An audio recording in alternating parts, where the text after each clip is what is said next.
नमस्कार बच्चों। आज का जो वीडियो है वो हम लोग जो जेएनवी का मैथ का सारा चैप्टर कंप्लीट कर चुके हैं। प्रत्येक चैप्टर के जो मोस्ट इम्पोर्टेंट क्वेश्चन आंसर बच्चों हम लोग कर रहे थे, उसी सीरीज में हमारा ये आज का वीडियो है। जैसा कि आप जानते हैं, हमने अपने पहले और दूसरे चैप्टर के जो मोस्ट इम्पॉर्टेंट क्वेश्चन थे उसे आप लोगों को आप लोगों के लिए उसे मैंने अपलोड कर दिया है। ये जो आज का वीडियो है इसमें हम लोग थर्ड और फोर्थ नंबर चैप्टर के जो मोस्ट इम्पॉर्टेंट क्वेश्चन आंसर है उसे ही करने वाले हैं। तो चलिए, आई होप सभी बच्चे वीडियो को थोड़ा केयरफुली देखेंगे और ध्यान देंगे। तो बच्चों, सबसे पहले हम तीसरे नंबर की जो मोस्ट इम्पॉर्टेंट क्वेश्चन है उन्हें ही हल करेंगे। तो फिर आप लोग भी वीडियो को कंटिन्यू देखिए और आइए हम इस वीडियो को अभी कर देते हैं शुरू। तो बच्चों, आप देखिए यहाँ पहला सवाल जो हमारा है, जो तीसरे नंबर चैप्टर से बच्चों जो मुझे लगा कि हाँ ये सवाल मैंने नोटिस किया कि हाँ ज्यादातर क्वेश्चन में आता, ज्यादातर क्वेश्चन पेपर में आप लोगों को देखने के लिए मिल सकता है, वो ये है। देखिए कुछ यूं फिगर रहा है, ठीक है। देखिए इसमें अभी हमें अंक भरने हैं। इसमें अंक है 8x ZW 5y492। यहाँ पे बस इतना ध्यान देना है, क्वेश्चन में आप लोगों को बोला है कि यदि प्रत्येक इस पंक्ति स्तंभ एवं विकर्ण का योग समान है, ठीक है। ये हमारी पंक्ति है, ये हमारा स्तंभ है, ठीक है। ये स्तंभ है, ये पंक्ति है और ये विकर्ण है। तो यानी पंक्ति, स्तंभ और विकर्ण का योग क्या है बच्चों? समान है। एक हिंट हमें मिला है और इसी हिंट को लेकर हमें x y w z का मान बताना है, ठीक है। तो यहाँ देख लीजिए कि यहाँ में तीनों में संख्याएं हैं। तो आप अगर ये वाली पंक्ति देख रहे हो तो यहाँ 4, यहाँ 9, यहाँ 2, अगर इसे जोड़ ले तो बच्चों 15 आएगा। यानी अब हम किसी भी पंक्ति, किसी भी विकर्ण, किसी भी स्तंभ को जोड़ेंगे तो उनका योग कितना आएगा? 15 ही आएगा। फिर क्वेश्चन में ये तीनों चीज क्या है? इक्वल है। तो आप हमें बताइए, अगर ये भी तो एक विकर्ण है तो 4, 5, 9 हो जाएगा। इसका योग 15 होना चाहिए। यहाँ जेड है तो आप बताइए 9 हो चुका है, 15 होना चाहिए, कितना बचा है? अभी 6 बचा है। तो यानी जेड का मान कितना हो गया? 6 हो गया। आप यहाँ रख दीजिए ऐसे। अब ये भी तो एक क्या है? स्तंभ है। इसका मान भी 15 होना चाहिए। इसका 2, इसका 6, 6 2 8। डब्ल्यू का कितना हो सकता है? 2 इधर 5 इधर, यानी 7 हो सकता है। अब यहाँ भी 7 रख सकते हैं। अब बताइए, यहाँ 7, यहाँ 5, ये भी तो एक क्या है बच्चों? ये एक पंक्ति है। यहाँ 7, यहाँ 5, तो 7 5 कितना होता है? 12 होता है। तो y का मान हमारा 3 हो सकता है। यहाँ 3 रख दिया, ठीक है। अब देखिए आपको ये भी तो एक क्या बन रही है? पंक्ति बन रही है। तो 8 6 14 हो जाएगा। तो 15 के लिए 1 बच रहा है, यानी x का मान कितना होगा? 1। ऑप्शन में आप मिला सकते 1 3 1 3। हमें देखिए, दरअसल बच्चों सबसे मोस्ट इंपोर्टेंट क्वेश्चन में क्या है कि आपसे कह रहा था कि W Y Z X का मान बताइए। W Y Z X का मान बताइए, ठीक है। और मैंने देखिए X Y W Z का मान बताया है, यही मैंने लिखा है। हम लोगों को W Y X Z का मान बताना है, ठीक है। तो इस बात से, इससे अनुसार देखा जाए, थोड़ा सा उल्टा हो गया है। यहाँ x है, यहाँ w, ठीक है। ये तो आप बताइए x का कितना आया है? 1। y का कितना आया है? 3। z का कितना आया है? 6। अब w का कितना आया है? 7। तो इसके अनुसार आप ऑप्शन में मिलाएंगे तभी उत्तर मिलेगा, अन्यथा आपको ये नहीं मिलने वाला। सही तो है, लेकिन हमें रखना कुछ इस सीरीज में हमने ऐसे रखा, तो आप मिला के इसको रख लीजिएगा, ठीक है। चलिए अगला क्वेश्चन इस चैप्टर से जो इम्पोर्टेंट है बच्चों, वो आप देखिए हम लिख दे रहे हैं। बहुत छोटे छोटे सवाल, इसलिए हम स्क्रीन पे इस क्वेश्चन नहीं लगा रहे हैं, नहीं तो लगा देते। चलिए अगला क्वेश्चन आप देखिए, मैं यहाँ पे उसे भी लिख दे रही हूँ। यहाँ है 8 1 27 64, ठीक है। 100, 216। बच्चों आपको इसमें बताना है आपको इस श्रेणी, इस श्रृंखला में बताना है कि कौन सा पद क्या है, गलत है। ठीक है, इस श्रेणी या श्रृंखला में आपको ये बताना है कि कौन सा पद गलत है। तो आप हमें बताइए, एक का घन, यहाँ पे बच्चों जो सीरीज बन रही है वो घन की बन रही है, तो एक का घन क्या होता है, एक होता है। और ये 8 3 का घन है, और ये 27, सॉरी यहाँ 2, हाँ ये 27 3 का घन है, और ये 64 4 का घन है। इसीलिए बोला था बच्चों सारे चैप्टर को पढ़िए, क्योंकि मैंने घन और सब वगैरह जितने भी चैप्टर हैं सब पढ़ा दिया। जिन बच्चों ने पहली बार देख रहे होंगे उन्हें समझ में ही नहीं आ रहा, तो आप लोग जाके घन चैप्टर देख लीजिए, उसमें ये क्यों हो रहा है समझ में आ जाएगा। 100 अगर आप देखें तो ये 10 का घन है, सही है क्या, 100 10 का घन है। और 6 का घन देखिए यहाँ पे ये है। तो देखिए सीरीज चल रही है 1 2 3 4 5 6, सॉरी यहाँ 5 रहना चाहिए, ठीक है, 1 2 3 4 5 6। बच्चों ये वाला पद गलत है, क्योंकि 5 का जो घन होता है वो 100 नहीं होता है, 5 का घन 125 होता है। क्या होता है, 125। तो ये वाला पद हमारा गलत है, तो आप उत्तर यहाँ पे क्या देंगे, 100 देंगे। ठीक है, चलिए अगला क्वेश्चन आपसे यहाँ पूछा जा रहा है, ऐसे ही देख लीजिए, इसी में आ जाएगा।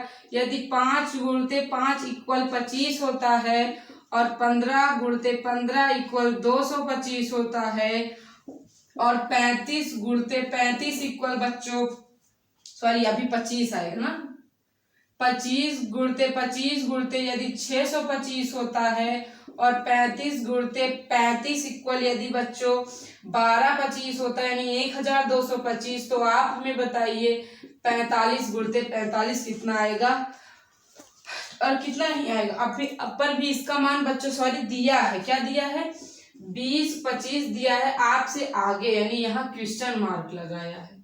ये क्वेश्चन है हमारा। थोड़ा आप हमें बताइए बच्चों कि यहाँ आप देखिए 5 गुणे 5 25 दिया है, 15 गुणे 15 225 दिया है, 25 गुणे 25 625 दिया है, 35 गुणे 35 1225 दिया है, 45 गुणे 45 2025 दिया है। आपसे अगला पद पूछा है, तो अगर आप एक पैटर्न बनाइए, क्योंकि ये पैटर्न चैप्टर चल रहा है, तो यहाँ पे अगर आप एक चीज नोटिस करें तो 5 में 10 जोड़ा गया 15 आया, 15 में 10 जोड़ा गया 25 आया, 25 में 10 जोड़ा गया 35 आया, 35 में 10 जोड़ा गया 45 आया। अब हम 45 में 10 जोड़ेंगे तो 55 आ जाएगा, और इसी का ही हम 2 बार गुणा करेंगे, तो 55 का यदि आप 2 बार गुणा कर लेते हैं तो उत्तर आ जाएगा। इतना आप लोग गुणा कर लीजिए, ठीक है। चलिए अभी के लिए हम चलते हैं आगे। बच्चों मैं बता दूं, पैटर्न के चैप्टर में यही सवालें मुझे इंपॉर्टेंट लगी थी, जो कि ज्यादातर आ सकती हैं। वैसे तो पैटर्न के चैप्टर में इसमें की सवालें सीरीज बना के ज्यादा देता है ना, तो आप इस सवालों को, इन सब सवालों को ज्यादा ध्यान में रखिएगा।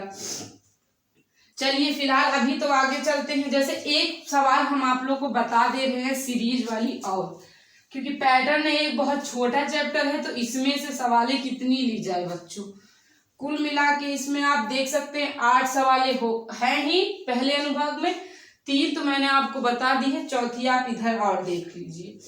80 10 70 15 60 आगे है डैश डैश।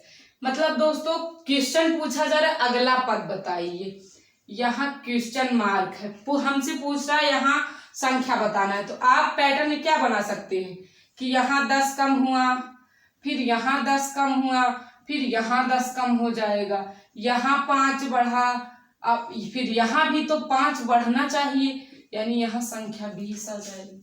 कुछ यूं ही पैटर्न बच्चों ज्यादा देता है। ऐसे ही पैटर्न वाली सवालें आप लोगों के पेपर में ज्यादा मिलेंगी, जितने भी आप लोग प्रैक्टिस सेट हल करेंगे। तो चलिए आते हैं आगे, अब हल करते हैं चौथे चैप्टर की जो सवालें हैं मोस्ट इम्पॉर्टेंट। तो देखिए चौथे चैप्टर की जो पहली महत्वपूर्ण सवाल है बच्चों, वो आपसे पूछेगा कि 12 तथा 15, कुछ यूं पूछता है, ठीक है। मैं ये नहीं कह रही हूं कि बच्चों यही सवाल देगा, ये क्वेश्चन है 12 तथा 15 के आपको उभयनिष्ठ गुणनखंड बताना है।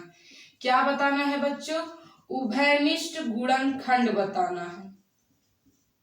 क्या बताना है? तो उभयनिष्ठ गुणनखंड सर्वनिष्ठ गुणनखंड बच्चों दोनों एक ही चीज होती है।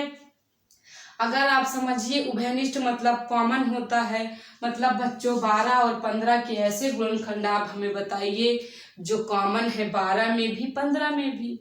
ठीक है, तो जैसे कॉमन का मतलब समझ रहे हैं कि जैसे एक रूम ये है और एक रूम हमारा ये है। ठीक है, ये वाली जो दीवार है ये कॉमन दीवार है कि नहीं?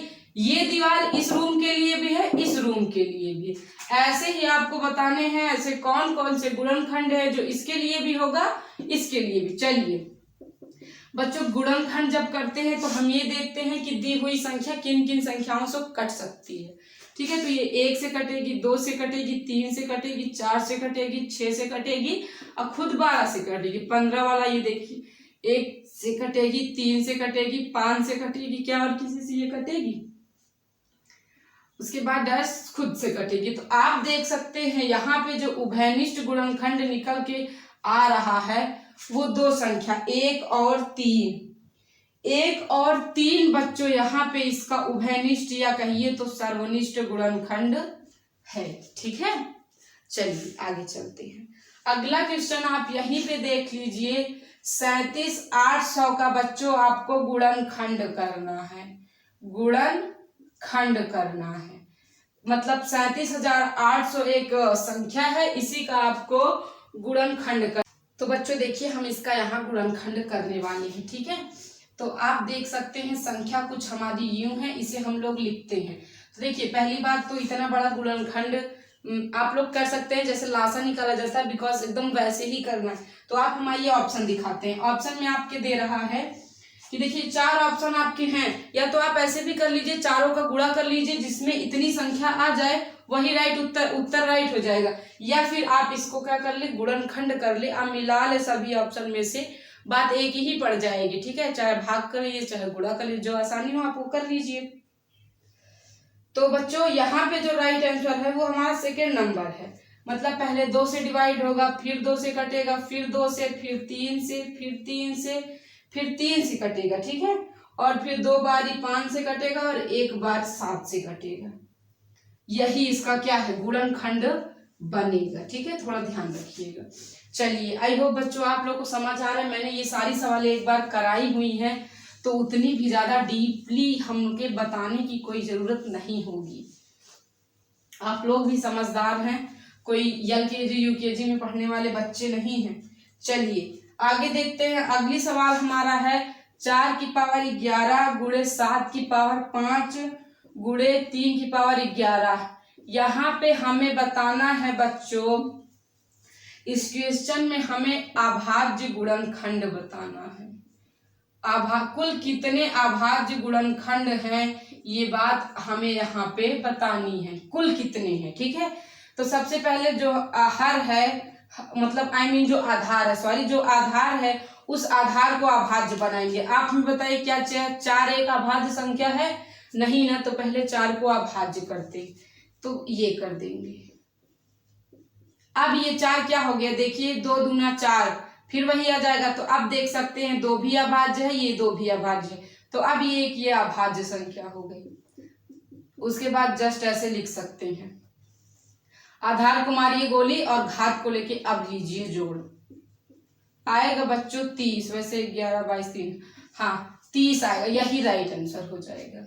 यानी इन सभी के अगर आप देखेंगे तो 30 अभाज्य गुणनखंड होंगे।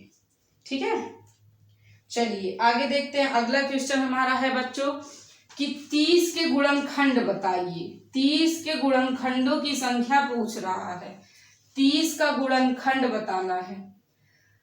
तो बच्चों 30 का हमें क्या करना है, गुणनखंड करना है। जब गुणनखंड बोले तो हम ऐसी संख्याओं को लिखते हैं जिससे यह संख्या क्या हो रही होगी, डिवाइड हो रही होगी। और जब अभाज्य गुणनखंड की संख्या पूछते हैं तो हम लोग ऐसा गुणनखंड बताते हैं जो अभाज्य हो, भाज्य नहीं बताते। इसमें तो भाज्य भी चल जाएगा। जैसे कि देखिए 1 2 3 क्या 4 से कटेगा, 5 6 7 8 9 से भी नहीं आता, 10 11 12 13 14 15 फिर 30, यानी 3 3 6 2 8, 30 के गुणनखंडों की संख्या बच्चों कितनी है? 8। यही हमारा right option, first number option is a correct. अगला क्वेश्चन आप देखिए कि 40 से छोटे 5 के गुणजों की संख्या। बच्चों अगला जो मोस्ट इंपॉर्टेंट क्वेश्चन है वो है 40 से छोटे 5 के गुणनखंडों की संख्या। मतलब 40 से छोटे 5 के गुणजों की संख्या, गुणजों की, गुणनखंड नहीं है सॉरी, गुणज क्या है बच्चों? जब गुणज बोल दे तो टेबल पढ़ लेते हैं, तो आप 5 का टेबल वहां तक पढ़िए जब तक 40 से छोटा रहे। तो देखिए 5 का नाम 5, 5 दूना 10, 5 3 15, 5 चौके 20, 5 हम 25, 5 6 30, 5 7 35। अब करेंगे तो बड़ा हो जाएगा, इसी को गिनते हैं 3 3 6 1 7। तो बच्चों संख्या कितनी आएगी? 7 आएगी। ठीक है, 7 ही है जो यहाँ पे क्या है, इन 5 के गुणज हैं जो कि 40 से छोटे हैं। आगे लिखेंगे तो 40 को देख, मैं 40 से छोटा करना था। ठीक है, चलिए एक आध दो सवाल मैं और बता दूं यहाँ पे जो इम्पोर्टेंट है। यहाँ पे बच्चों आप कर सकते हैं कि ऑप्शन आपका दे रहा है, बाकी सब सवाल थोड़ी सिंपल है, बताइए अब ऐसे सवाल आप नहीं, कौन सी निम्न में से अभाज्य है और फिर कौन सी 5 का गुणज है, ये सब सवाल यही पूछा है, कौन सी अभाज्य है।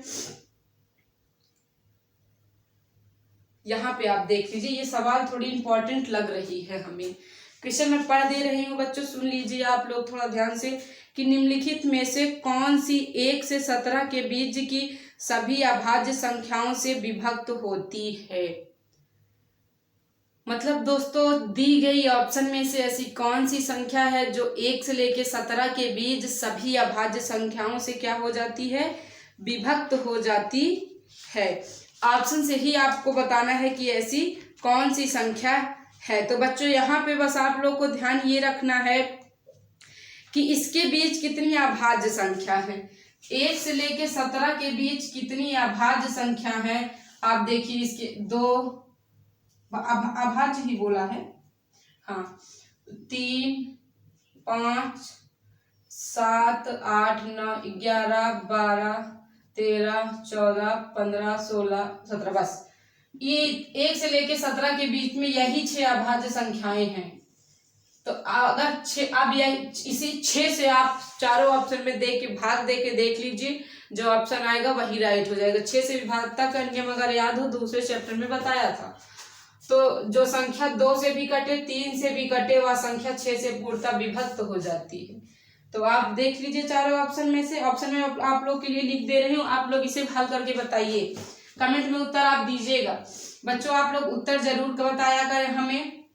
यदि आप लोग वीडियो को इन तक वॉच करते हैं तो आप लोग उत्तर बिना दिए ना जाया करें, क्योंकि इसमें आप लोग के ही ज्ञान का हमको पता चलता है कि कोई बच्चा कितना ज्यादा मेहनत कर रहा है। तीसरा ऑप्शन आप यहाँ पे देखिए, यहाँ लिखा हुआ है 34 53 45, 34 53 45। चौथा ऑप्शन देख लीजिए 51 05 10, 51 05 10। देख लीजिए इसमें से ऐसी कौन सी संख्या है जो 2 और 3 दोनों से विभाज्य होगा। तो बच्चों आई होप तीसरे और चौथे चैप्टर की आपको जो मैंने सवालें बताई मोस्ट इम्पॉर्टेंट वो समझ में आई होगी। तो बच्चों अगर वीडियो पसंद आया होगा तो हमारे वीडियो को लाइक करिएगा। इसी प्रकार की और भी वीडियो को पाने के लिए चैनल को सब्सक्राइब करके बगल में आए बेल आइकन को जरूर प्रेस करिएगा। और बच्चों आप अपनी टॉपिक बता सकते हैं कि मैम एक बार डिस्कशन आप इस पे भी कर दीजिए, तो मैं बना दूंगी बच्चों वीडियो। तो फिलहाल अभी के लिए चलते हैं, मिलते हैं अपने अगले वीडियो में कुछ और इंटरेस्टिंग पॉइंट को लेकर। जय हिंद, वंदे मातरम, धन्यवाद।